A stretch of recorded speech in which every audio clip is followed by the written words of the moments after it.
부처님 말씀을 알아보는데 가장 제가 자주 쓰는 법문 가운데 하나가 부처님께서 이 세상에 태어나셔가지고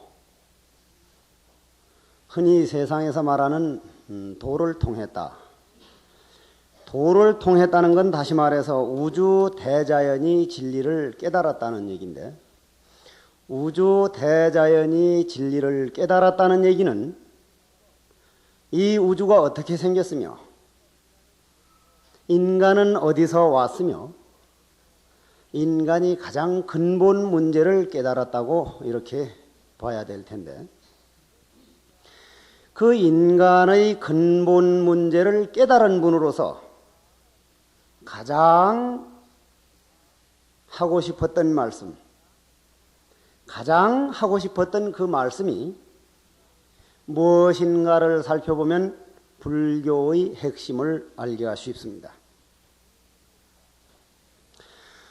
부처님께서 이 지구상에서 와가지고 당신 나름대로 고행을 하고 애써 수행을 한 다음에 아까 말씀드린 인간의 근본 문제를 깨닫고 나서 가장 처음 했던 말씀, 가장 처음 했던 얘기가 무엇이냐? 그 얘기를 들어보면 부처님께서 일평생 우리에게 하고 싶었던 말씀을 알게 됩니다.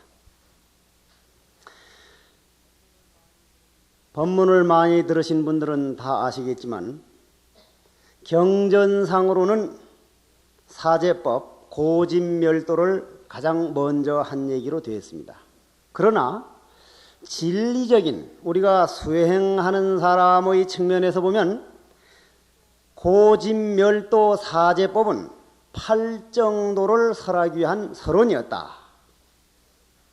팔정도를 설하기 위한 서론이었기 때문에 부처님께서 이 지구상에 와서 오늘 우리들을 위해 가지고 2500년 전 그 사람들을 위해서 하신 말씀이 아니고 바로 오늘 우리들에게 부처님이 이 자리에 나왔다면 가장 먼저 하고 싶었던 말씀, 그게 팔정도라고 저는 봅니다.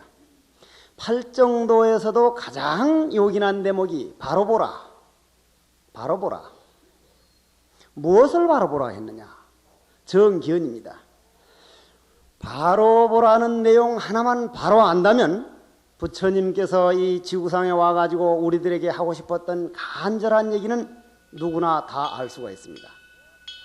그럼 왜 바로 보라고 한 얘기가 나왔느냐 하는 요 대목까지 가야 됩니다. 흔히 우리는 바로 안 보는 사람이 어디 있느냐 이런 말을 많이 합니다. 우리는 바로 볼 수가 없습니다. 우리 두 눈을 가지고서는 이 우주의 진리는 바로 보이지를 않습니다. 왜냐하면 여러분들이 잘 아시다시피 우리 두 눈의 실력은, 우리 두 눈의 한계는 100분의 7mm 이하의 작은 물체는 보이지를 않습니다. 구체적인 예로서 우리가 앉아있는 이 집 자체가 1초에 몇 킬로미터라는 속도로, 엄청난 속도로 태양 주위를 돌고 있지만 우리 두 눈으로 봐서는 그냥 멈춰 있는 것처럼 착각을 하고 있습니다.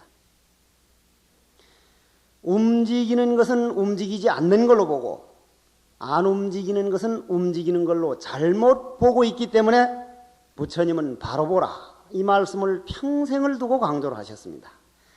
우리가 궁극적으로 참선을 해가지고 도를 통하는 것도 결국은 바로 보는 법 하나를 알기 위해서 그렇게 애써 수행을 하는 겁니다.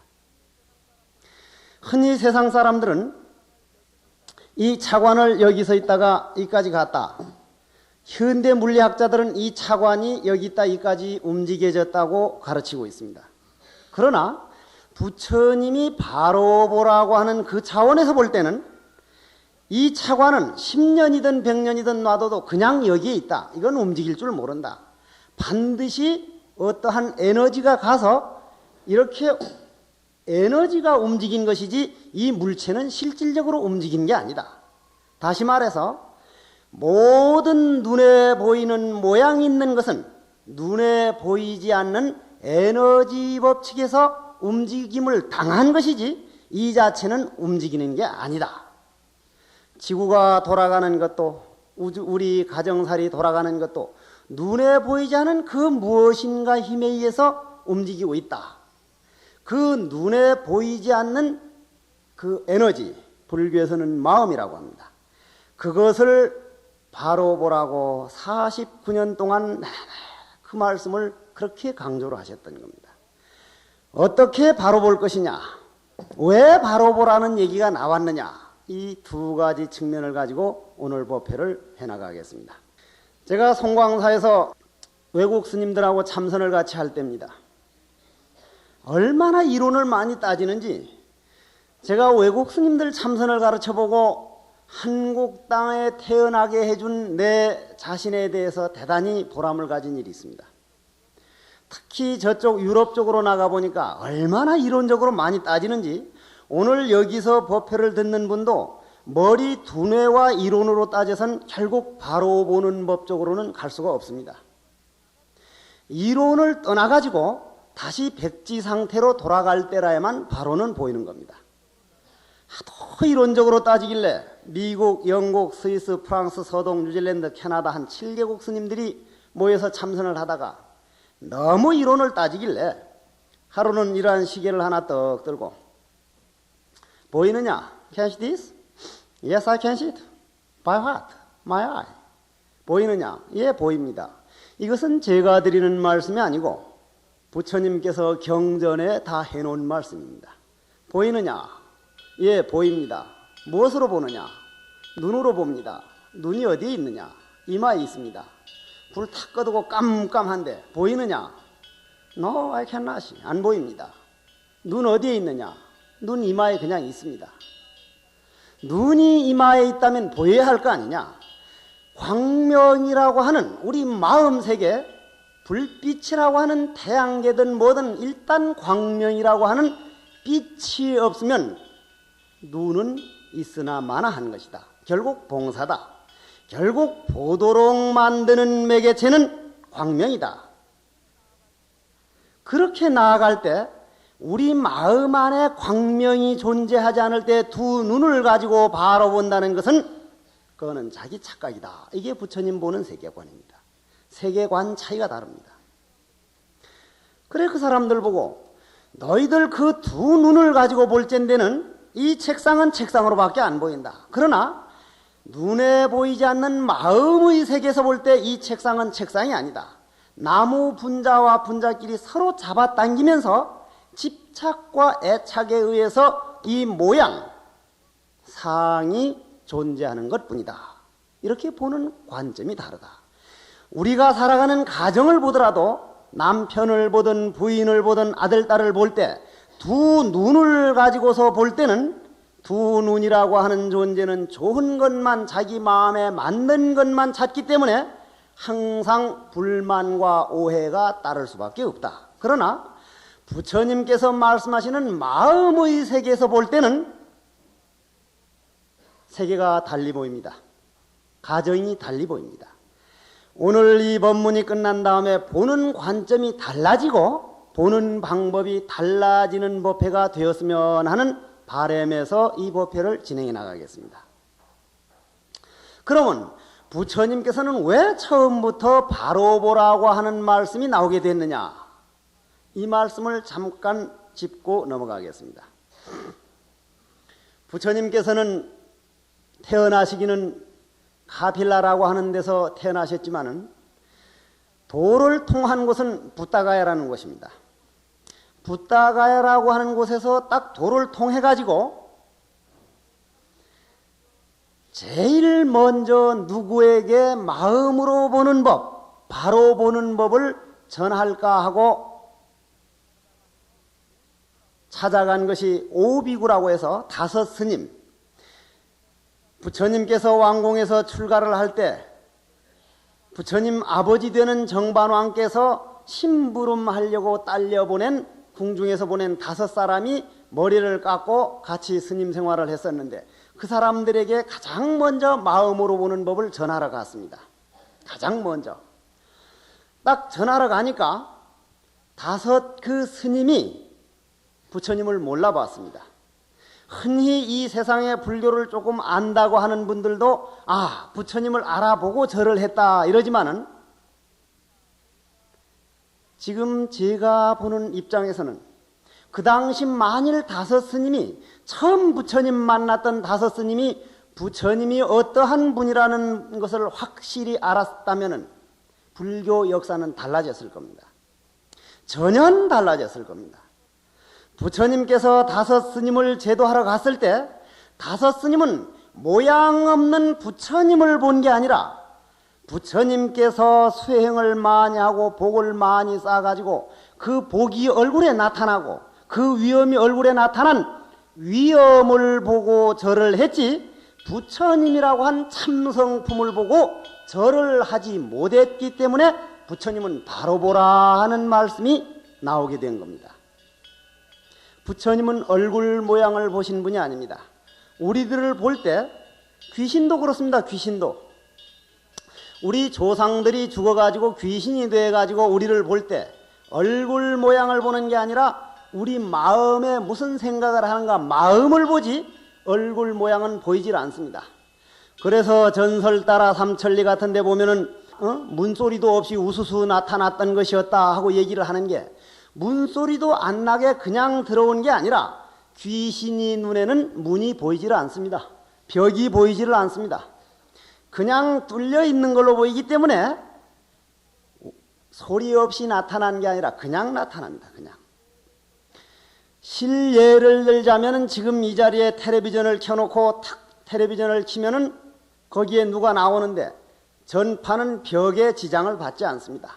서울에서 12시를 말씀드리겠습니다. 땡 하면 꼭 같은 시간에 땡 하지 서울에서 전파가 이까지 왔다 그래서 한 1분 늦게나 몇 분 늦게 땡 하질 않습니다. 시간 개념이 없는 겁니다. 시간이란 존재론이다. 시간이란 모양이 있는 인간들에게만 존재한 것이지 허공에는 시간이란 없는 것이다. 이렇게 나가게 됩니다. 제가 늘 법문하다가 대구 허공을 한번 보라. 신라시대의 대구 허공이나 고려시대 허공이나 조선시대 허공이 달라졌느냐? 허공은 달라지지 않습니다. 이 집은 수없이 지어졌다가 무너졌다가 초가집이 됐다 기와집이 됐다 하지만 허공은 달라지지 않습니다. 그 허공과 같이 우리 마음도 똑같이 달라지지를 않습니다. 우리 몸 안에 있는 허공은 그 마음이라고 하는 허공은 어머니 뱃속에 들어가기 이전이나 죽은 다음이나 영원히 달라지질 않습니다. 그래서 부처님께서는 바로 보는 법을 말씀하시는 방법 중에 하나가 저 허공에다가 먹물을 칠해보라. 허공이 묻는가? 저 허공에다가 칼질을 해봐라. 허공을 끊길 수 있는가? 만일 너희들 마음이 허공과 같은 줄을 알고 마음을 허공과 같이 쓸 줄 알 때 남들이 모함을 하면은 상처를 받을 것이며 남이 먹물을 끼얹혔다고 그 마음에 상처받는 게 아니다. 너희들 눈과 귀와 코와 감정으로 받아들이는 감정이 상처를 입지 우리 몸의 주인인 마음은 영겁에 상처를 입는 그러한 시시한 존재가 아니다. 그 영겁에 죽지도 아니하고 나지도 아니하는 그 마음을 볼 줄 알 때 입가에는 미소가 돌고 마음에는 태양과 같은 용기가 솟을 것이다. 그 마음을 바로 보라 이렇게 된 건데 만일에 부처님께서 저는 인도에 가서 가장 느낀 것 중에 하나가 이 동남아 인구들 가운데 인도 사람들만 빼놓고는 한국 사람들이 가장 잘생겼다고 저는 보았습니다. 근데 인도 사람들한테 홍콩이든 대만이든 일본이든 다 돌아봐도 우리나라 사람보다 잘난 사람이 별로 없다 싶었는데 인도에 가보니까 참 그놈들 참 잘났다 싶은 게 과연 잘났다 싶어요. 남자든 여자든 말할 것 없이 여자는 마치 관세음보살님처럼 그렇게 생겼구나 싶을 만큼 여자가 지나가서 내가 돌아가서 다시 본 거는 인도 여인 처음인데 참 그렇게 잘났어요. 여자만 그래 잘난 게 아니라 남자도 코가 꼭 달마대사 모양으로 눈이 참 반듯반듯하니 과연 잘났구나 싶은 생각이 들어요. 반대로 못난 놈은 아이고 저걸 얼굴이라고 모구에 달고 다니는가 싶을 정도로 어떻게 그렇게도 못생겼는지 아마 지구상에 그렇게 못나기 힘들 겁니다. 그런데 부처님께서는 그 잘난 놈이든 못난 놈이든 지금도 인도에는 그 못난 놈과 잘난 놈은 같이 한 자리에 앉지를 않습니다. 이 자리에 앉지를 못합니다. 못난 사람들은. 만일 건드렸다면 큰일 납니다. 불가촉 천민이라 건드리지 못한 천민이다. 가장 얕은 족속이다. 부처님께서는 절에 들어오는 차례로 앉혀버렸습니다. 아무리 왕족이든지 그 집에서 불가촉 천민이 돼서 건드리지도 못할 저 밑에서 신발 닦던 사람이든지 절에 들어오는 차례로 앉혀가지고 그 당시로서는 그걸 혁명으로 봤습니다. 그래서 일부에서는 부처님을 혁명론자까지 그러한 계급 차별에서 평등을 부러짓는 한에서는 부처님만큼 혁명을 빨리 한 분이 없다. 남녀 평등도 마찬가지였습니다. 그렇게 부처님께서는 그분이 혁명을 일으킨 게 아니라 얼굴을 본 게 아니라 얼굴 속에 감춰져 있는 눈에 보이지 않는 마음의 세계를 봤기 때문에 조금도 잘나고 못난 것으로 보이지를 않았다고 하는 얘기입니다.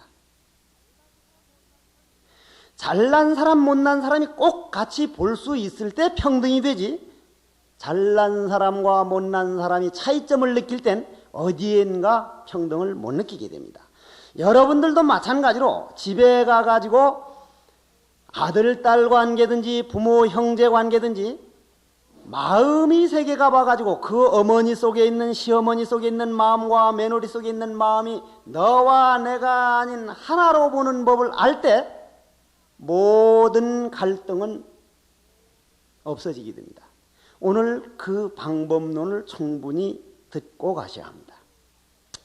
부처님께서는 도를 통하고 다섯 스님들을 제도하러 갔을 때 부처님 몸뚱이를 보고 절해주기를 바라질 않았습니다.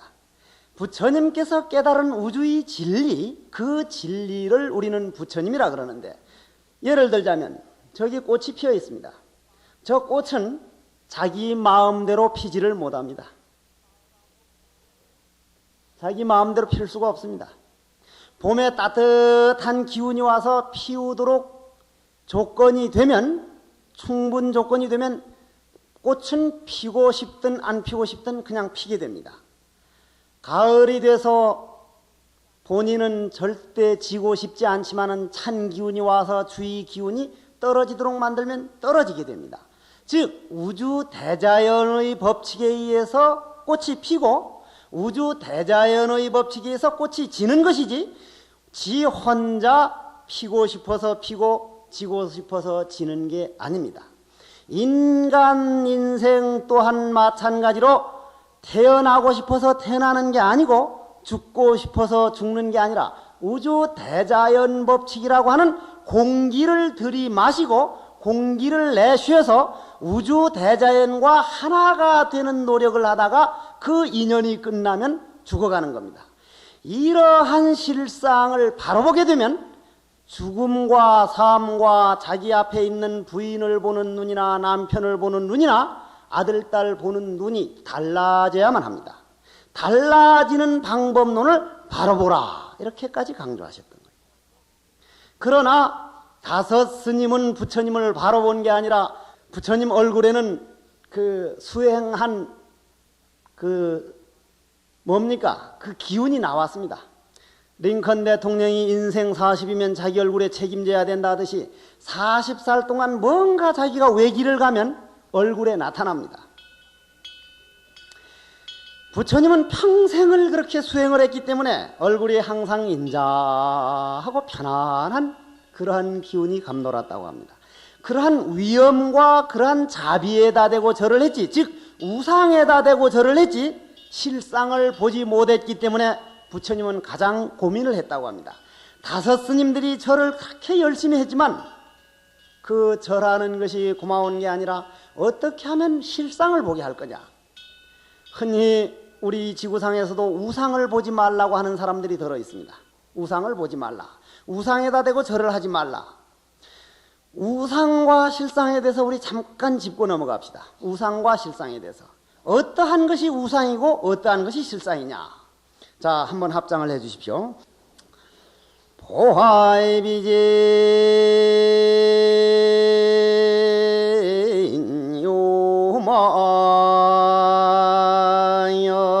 요마연이요 법신청정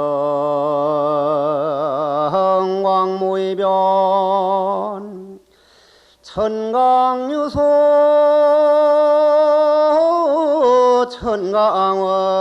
천강월이다 말리문 말리천이로구나 나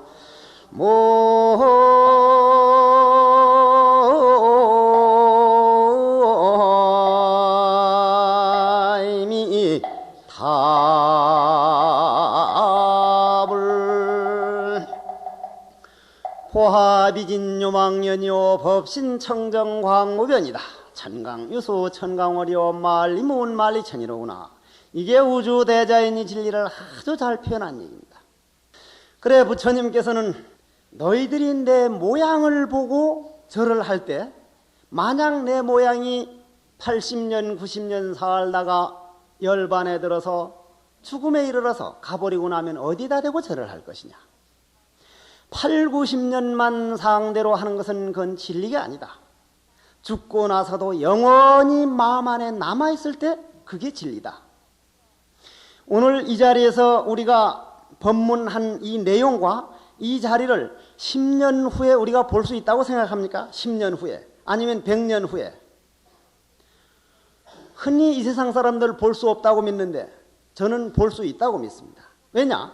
우리가 오늘 이 자리에서 법문한 거 아니면 며칠 전에 법문한 거 들은 거 이렇게 앉아있던 모습을 볼 수 없는 이유는 지구가 태양계를 돌아서 세월이 지나가 버렸기 때문에 못 보는 겁니다. 그런데 세월이 지나갔다는 것은 지구가 태양계를 돌았다는 얘기인데 지구가 태양계 도는 속도보다 더 빠른 우주선이나 또는 그러한 비행기가 나와가지고 지구 돌아간 것만큼 반대로 10년만 거꾸로 돌아오면 우리는 오늘 이 자리를 그냥 볼 수 있습니다. 그냥 이 자리에 앉았던 모습, 이 얘기하던 모습 그냥 볼 수가 있습니다. 그래서 서산대사는 하시는 말씀이 눈이 하얗게 온 들길을 걷는 나그네여 갈팡질팡 걷지를 마라. 오늘 그대의 발자취는 뒷날 언젠가는 내가 돌아봐야 할 발자국이고 우리 아들, 딸들이 걸어와야 할 발자국이다. 우리는 어머니 뱃속에서 태어날 때 하얀 보자기가 깔립니다. 하얀 보자기가. 태어난 날부터 우리는 한 발짝 한 발짝 자기 그림을 그려가면서 지나갑니다. 평생 한 폭의 그림을 남기는데 그 발자국은 잠깐만요. 제가 지난번 대덕연구단지에 무슨 세미나가 있어서 갔다가 여러 박사님들이 가장 빨리 발견해내야 할 기계 중에 하나가 요 조그만한 기계를 하나 만들어 가지고 저녁에 와서 남편 가슴이나 손바닥에 딱 놓으면 오늘 남편이 회사에 몇 시에 갔다가 언제 와서 어느 술집을 통해서 어디 가서 몇 잔 마시고 돌아오는 그걸 비디오 나오듯이 쫙 나오는 그 기계가 빨리 발명이 돼야 된다. 그러면 오늘 이 사람이 어디서 갔다 왔다 안 해도 탁 갖다 놓으면 요 어디 가서 고스톱 쳤구나. 요 어디 가서 한잔 했구나. 환히 알게 된다. 그 기계가 나오더라도 죄를 짓고 싶고 그 기계가 나오더라도 가정에서 몰래 하고 싶은 일이 할 수 있거든 죄를 지어라. 그러나 그 기계가 발견되거나 발명된 다음에는 차마 죄를 못 짓겠걸란 지금부터 짓지 말라. 왜냐? 그 기계는 우리 눈에만 보이지 않을 뿐이지 불교 용어로 말하면 염라대왕 업경대라고 하는 기계가 있고 현대 용어로 말할 것 같으면 우리 잠재의식이라고 하는 기계가 몸 안에 생생하게 있어서 하루하루 발자국이 너무 뚜렷하게 찍히고 있다. 그 발자국은 영원히 없어지지 않고 질량불변이 법칙에서 우주에 언젠간 남아있어서 다음 생에도 자기 눈이 그 잠재의식에 의해서 움직임을 당하게 된다. 그 세계를 확고하게 믿을 때 어떻게 죄를 짓겠느냐. 죄를 짓더라도 당당하게 짓는 죄 아니거든. 제발 짓지 마라.